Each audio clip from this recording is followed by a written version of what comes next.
Narrative unit project. This is for periods 1, 3, and 5. You have already received the narrative unit project packet that I gave to you in class last week. I've also attached the exact same packet, the exact same instructions right here, narrative unit project details. There should be a few copies as well if you have lost yours. But again, it's digital right here. I've also included the plot diagram separate and the dialogue activity because it will help you as you move forward. I'm going to go ahead and go through plot with you because my expectations for you, period 1, 3, and 5, is to finish your plot. Any good story, whether it's a written narrative, a comic strip, a podcast, it has to have a clear beginning, middle, and an end, which basically means your audience should be able to follow along and they should feel suspense. If there's not a clear plot structure, that is not going to happen. So it doesn't matter if it's only 1 page long or 2 minutes long, it still has to have a clear plot. So I'm going to show you how to do that.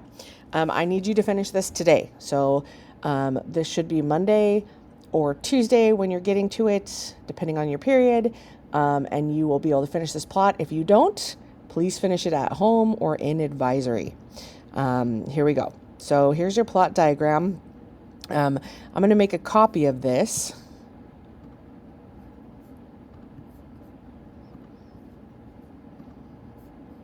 So I don't mess up the copy that is in there for everybody. And here we go. This is how you fill it out. So I'm just going to make up a story as we go along. I'm also going to ask you things. I need you at some times to pause it and try to come up with the answer yourself, because that is part of learning. If you are simply listening, you might not catch on. So whether you're pausing it and answering or you're writing as I'm talking, either one of those things is going to help you understand these concepts more thoroughly. So, number 1, what is conflict? A conflict is the thing that the character is facing before they start this journey of a story. So, for example, in The Night I Won the Rights to the Streets of Memphis, the conflict was there was bullies on the streets. So he didn't feel safe going to the streets, right? He had to get his mom's groceries. That was his conflict. In 11, her conflict was that it was her birthday and her teacher was making her put on the sweater. So it drives the whole story, right? In your conflict for the story you're making up, it can really be anything. Like, let's say the conflict is that you have to get an A on a test. So that's your conflict. You have to study for it. It kind of drives your story, right? Let's say the conflict is your best friend is going to a haunted house, and she said if you don't go, she's going to be really mad at you. So that's what your character is going to go through. So let's do that. Let's do that as a conflict. Character is pressuring others to go to a haunted house. This is like a little big for this. Let's just do haunted house. Oh no, let's do scared haunted house. Okay. So pressure to go to this haunted house. So that's a conflict that our characters are facing, right? What's our setting?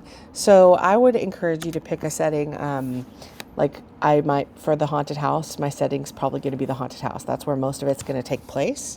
But I'm also going to ask about situation climate. What that means is like, what time of year is it? What's the situation? Are people fighting in the group? Like, what's going on? It would be helpful if I could spell. So I'm going to say haunted house. Let's do, it's Halloween, because of course, who didn't want to go to a haunted house at Halloween? Let's say midnight. All right, and then situation, climate, friends, peer pressure. Let's do that, peer pressure, friend group. And then characters, you can name them later, 1 and 2 and 3 and 4. Okay, so that's what you're going to fill out. Then I encourage you to pick your climax. When you're making a plot, as you get older, if you're writing creatively and you have your own process, you may come at this from a totally different, what am I trying to say, you guys? You may come at this in a totally different way. What I'm trying to tell you is if you have a good way that works for you, great. But if you have no idea or you've never done this before, I highly encourage you to pick a climax. If you know what your characters are going to face and you know the big part of the story, it's going to help you build to that. So again, what is a climax? A climax is the part where your heart is racing.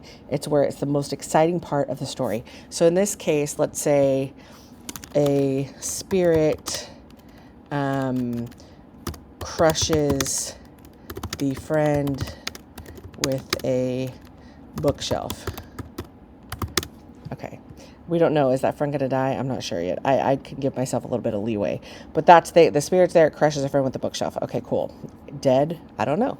So now that we know that, we can build up to it, right? So like we know it's a haunted house. It's Halloween. It's midnight. We're in a friend group. There's 4 people. One of them's bullying the other one. So let's say friend bullies friends to go to house. Show up. No lights. No one's out. Lied to parents. Haha, to get there. Stay out. Okay, so then you keep filling it in, right? So I'm not going to do all this for you, but I am going to get right here, right? So I'm going to say they're in the house, something's happening, use your imagination, and then you're going to say, start hearing noises. The brave girl investigates and then disappears. Okay, so this is like rising action. So this is happening, and then you have your big climax. Now, how do you make a climax stand out? Elements of suspense. You need to be very descriptive, right? It needs to have fast pace, things like that. So I'm not going to get into that right now, because right now we're doing plot. What's the following action? Is that stuff that happens after. So this is where you're going to decide, does your friend die from her wounds from the bookshelf, or does she live? Let's say she lives. So I'm going to say, girl is crushed, but police show up. She goes in an ambulance. Loses her ability to walk. The other following action is that the girl that was scared gains respect, and the haunted house is burned down. Okay, so now you see this is kind of like the following action of what's happening. The resolution is the house is burned down. The other girl, she gains respect at her school. So then what's the theme? The theme is where the lessons your characters learn. So I'm thinking here that the girl that was brave, she bullied everybody, and then she goes to the house and acts super brave, and then she gets crushed by a bookshelf and loses her ability to walk. What is she learning from that? So that is your lesson. I want you to think about that, but I'm going to show you an example. If you do a version of the story like this, I need you to come up with your own theme, because this is, again, part of the learning process. And remember, there's always more than one theme. So I'm going to say, let's see, real friends don't pressure you when you're scared. Okay. Could it be better? Yeah, but I'm just doing this on the fly. This is good. And again, this is our plot diagram. Can your plot change from here? Absolutely. But I do need you to finish this first before you move on. Now, what I want to show you is this. If you say, Miss Fields, I have no idea what I'm going to write about, I want you to go to the project details that I gave you, and I want you to look on one of the last pages. I've been doing this for a long time, so I can come up with ideas pretty quick. I've read a lot of books, right? So that's kind of my thing. But for you, let's say you just need a little help getting started. So I have some ideas here for you. For instance, horror prompts. Naomi settled into her seat. She reached in her backpack to pull out her planner. As she did, a folded piece of yellow paper dropped to the floor. She frowned as she picked up and opened it slowly. Written in large red letters was a single sentence that sent chills down her spine.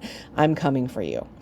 That's a great story starter. Read through these, see if something jumps out at you and it's something you can kind of sink your teeth into, and then build a plot around that. So I want you to have fun with it. I don't want you to get stuck on the building the story part. I want to know that you understand the climax and the falling action and the rising action and all that fun stuff. I hope this helps. Again, I need you to finish the plot chart today, and I look forward to seeing them all when I see you next. Have a good day, everybody.